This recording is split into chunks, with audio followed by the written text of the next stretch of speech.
I'm talking to you today from unceded land, and I acknowledge the Bunurong people of the Kulin Nations as its traditional owners and custodians. My name's Mike Bryant and I work in digital education here at Monash University in Australia. I'll be talking to you today about datafication, or the rise of large computable datasets, and its implications for teaching enhancement in professional settings, and that's linked to a thesis I'm working on at UCL over in the UK. Why professional? So by a profession, I mean a culture of advanced knowledge and thoughtful action in a specific field. And I use this term rather than university or higher education because the institutional setting doesn't describe learning and teaching with data particularly well. Institutional boundaries are so often fuzzy or porous. Right, what is learning and teaching like in our new professions based on data? Well, computation is increasingly a focus irrespective of the subject, and the world is understood through data. There are many new role specialisations: coder, applied statistician, critical data theorist, and hello to you if you're from one of those groups. Large teams matter, and established processes like academic peer review are no longer decisive. I'm talking here about specialised fields like bioinformatics and natural language processing, but to some extent these are things we see happening all around us. While the implications of these changes for teaching enhancement are still rarely considered, there are a number of challenges to the ways that we go about improving education. First of all, there are epistemological differences. Data collection and analysis tend to be separate, and many different people work on the same broad problem. It's increasingly unlikely then that an educator would develop mastery of a field over time. Also, many of the people who work in teaching aren't academics or affiliated with a university.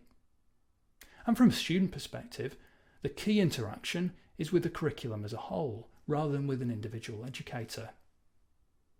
Questions of professional ethics are at the forefront, and technical systems increasingly play an instructional role alongside humans.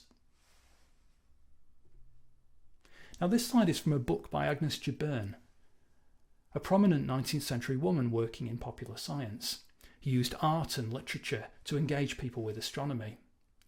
And I'm suggesting we do something a little bit similar to address the challenges we face, with a theoretical framework based on a concept of responsible inquiry, or being committed to act professionally in a truthful, morally appropriate way. You might think that sounds reasonable. What's it got to do with artistic practice, which is the starting point for this symposium? Well, we often forget the role of art in enhancing teaching, but contemporary Western cultures are quite unusual in neglecting it. In Australia, Aboriginal and Torres Strait Islander knowledges often connect storytelling and performance with place and identity in education. In Europe, until quite recently, artistic practice was interconnected with the idea of education. A look at the history of English words illustrates this well. Teach, from the Old English takan, long had the meaning of show, present, offer to view, or point out. In the work of the poets Wordsworth and Coleridge in the 1700s and 1800s, the word teacher typically denotes an action, an impression, a recollection that enriches understanding, anything that shows us the way, with a strong emphasis on arts, literature, music, visual art, as enablers. You might think that's poetic license, but database technology tells us that it's the primary meaning of the word as Wordsworth uses it. Only in the later industrial period did Europeans start to insist on teaching as a schematic form of labour, in which art plays a limited role. One modern philosopher whose work connects artistic practices, teaching enhancement and data in a similar way is Hans-Georg Gadamer. Gadamer proposes the work of art as a model for teaching enhancement. Art, according to Gadamer, is a shared experience that changes our sense of ourselves in the world. It's a paradoxical kind of experience, whose main outcome for both artist and audience is rendering them more capable of learning from what happens to them in the future. And education enhancement is a little bit like that. Just as works of art are often fragments, the work of teaching enhancement is always unfinished. It's not an established sequence. Also, you can't do teaching enhancement, Gadamer says. Just like art, you encounter or take part in it. And recognising the validity of the ways that we experience art is for Gadamer the starting point for understanding data and improving education. What would a framework for teaching enhancement based on this philosophy look like? First would come the idea of friendship. Friendship here doesn't mean personal attachment, it means self-knowledge and moral sympathy with others, putting our needs aside. Mindful of the Holocaust, Gadamer argues that science founders when it's not based on friendship. In the current time, we engage rationally with data because we hold sympathetic relations with students, community members, other staff, not the other way around.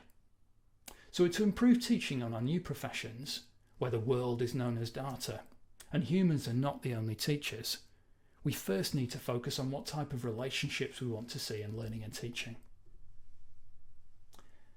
Secondly, the idea of moral sense.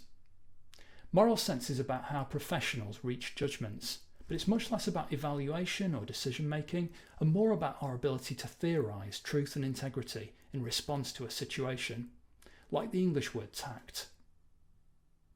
So instead of building teaching platforms and analytics for engagement and interaction and insight, we should build them for moral sense, using artistic encounters to help us. Also, we should explore, document and share integrity principles for education in different professional settings. And a massive shout to my colleagues in medical and health education who already do exactly this, by including arts and humanities elements when they teach medical students and in public health education as well.